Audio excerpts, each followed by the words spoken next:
Саламатсыздарбы? Соңку эл аралык кабарлар топтому менен тааныштырып Нияз Ашматов.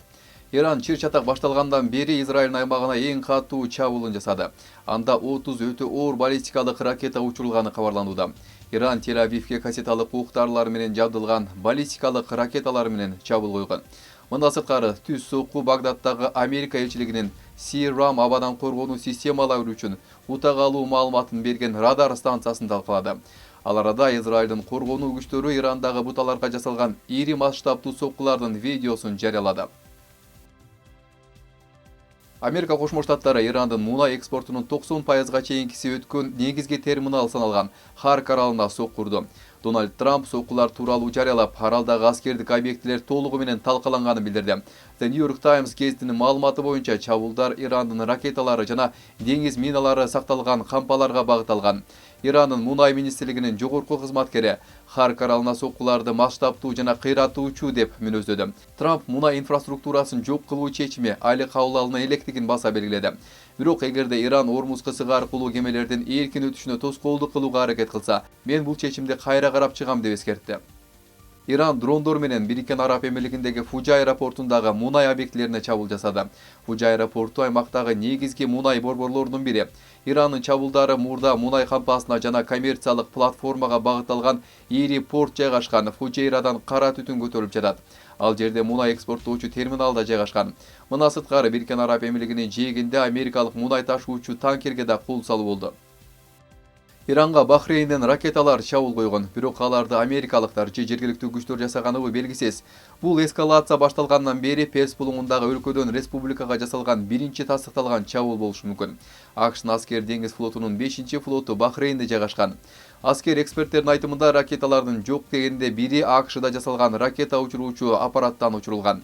Гезит белгилегендей, Перс булуңундагы өлкөлөрдүн көпчүлүгү согушка андан ары катышуудан коркуп, Иранга каршы аскердик операциялар үчүн өз аймагын же аба мейкиндигин колдонуудан ачык баш тартышат. Бириккен Араб Эмирлигиндеги адамдарга Ирандын чабуулдарын тасмага тартууга жана жарыялоого тыюу салынат. Эгер мыйзамды бузушса, аларга $54,000 айып пул салынат же эркинен ажыратылышы мүмкүн. Ирактагы исламдык каршылык көрсөтүү кыймылы AQShnын жогорку даражалуу аскер кызматкерлерин, анын ичинде Ирактан тышкары адамдарды кармоого же жок кылууга алып баруучу маалымат үчүн болжол менен $115,000 сыйлык жарыялады. Ал арада AQSh Иран лидерлери тууралуу маалымат бергендерге $10 миллион сыйлык убада кылды. AQShnын армиясы Ирандын чабуулдарына каршы туруу үчүн жасалма интеллект менен жабдылган 10,000 Merops дронун жакынкы чыгышка жайгаштырды. Бул учурдагы ракетадан коргонуу системаларына караганда арзаныраак. Ар бир Merops дрону болжол менен $14,000 турат. Бирок чоңураак буйрутмалар үчүн бул $3,000–5,000 чейин төмөндөтүлүшү мүмкүн. Армия ошондой эле жарылуучу заттар менен толтурулган жана душмандын дрондорун жок кылуу үчүн иштелип чыккан Bumblebee квадрокоптерлерин жайгаштырды. Алар $5,2 миллион келишимдин алкагында сатылып алынган. Пентагондун башчысы Пит Хексет Ормуз кысыгы чындап эле ачык, жөн гана ирандыктар кемелерге ок чыгарып жатышат деп билдирди. Болгону бир нече күн мурун Дональд Трамп кеме капитандарын кайраттуулук көрсөтүп, ракеталар менен дрондордун бутасына айлануу коркунучуна карабастан блокаданы бузууга чакырды. Ал арада Трамптын Ормуз кысыгынын коопсуздугу жөнүндөгү билдирүүлөрүнө ишенген мунай танкерлери Ирандын ракеталары менен дрондордун бутасына айланды. Иран 2026-жылдын февраль айынын аягынан бери мунай төлөмдөрү Кытай юани менен гана жүргүзүлүшү керек деген шарт коюп, чектелген сандагы танкерлерден Ормуз кысыгынан өтүү мүмкүнчүлүгүн караштырып жатат деп билдирет CNN. Блокада буга чейин эле баалардын кескин жогорулашына алып келген. Brent маркасындагы чийки мунайдын баасы bir баррелине $100 жакындап калды. Жана кысык аркылуу күн сайын болжол менен 20–21 миллион баррель мунай өтөт. Бул дүйнөлүк деңиз аркылуу экспорттолгон мунайдын 5/1 бөлүгү.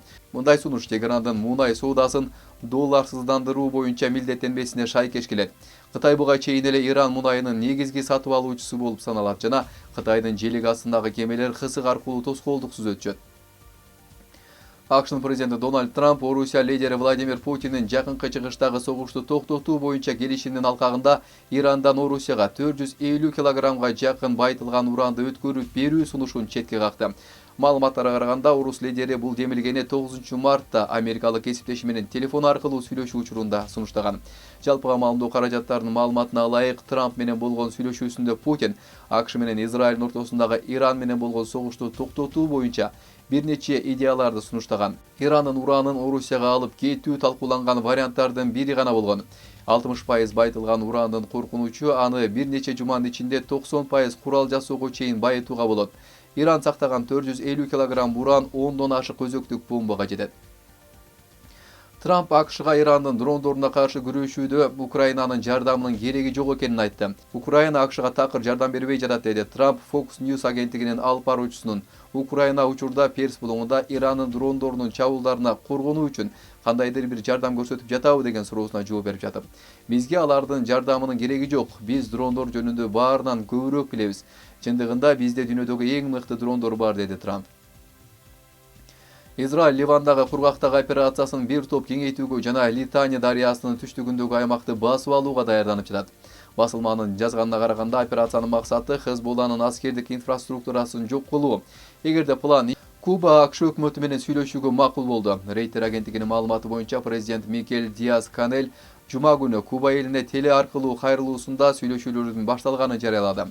Бул АКШнын президенти Дональд Трамп киргизген мунай блокадасы коммунисттик башкаруудагы өлкөнү ого бетер терең экономикалык каачылыкка кептеп жаткан учурда болуп жатат. Сүйлөшүүлөрдүн максаты эки өлкөнүн ортосундагы эки тараптуу пикир келишпестиктерди диалог аркылуу чечүү деди Диас-Канель мамлекеттик телеканалда көрсөтүлгөн видеодо.